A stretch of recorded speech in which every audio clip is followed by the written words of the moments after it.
گوادر سے رپورٹ کر رہے ہیں ہمارے بیورو چیف سلیمان ہاشم۔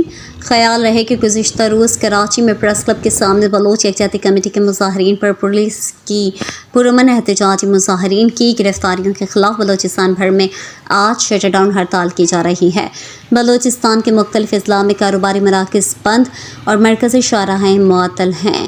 اسی طرح ضلع گوادر میں بھی آج صبح سے مکمل شٹر ڈاؤن ہڑتال جاری ہے۔ تمام دکانیں، مارکیٹیں، سرکاری اور نیم سرکاری دفاتر اور بینک بند ہیں۔ تفصیلات کے مطابق گوادر کی عوام نے کراچی اور کوئٹہ میں بلوچ یکجہتی کمیٹی کے کارکنوں کے پرامن احتجاج پر سندھ پولیس کے پرامن احتجاج کرنے والے مظاہرین پر لاٹھی چارج اور BYC کے کارکنوں کی گرفتاری کے خلاف شدید رد عمل کا اظہار کیا ہے۔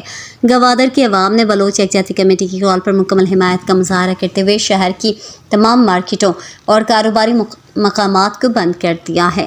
شہر کی سڑکوں پر ٹریفک کی روانی نہ ہونے کے برابر ہے اور گوادر کی عوام یکجہتی کے اس عملی مظاہرے کے ذریعے اپنا احتجاج ریکارڈ کرا رہے ہیں۔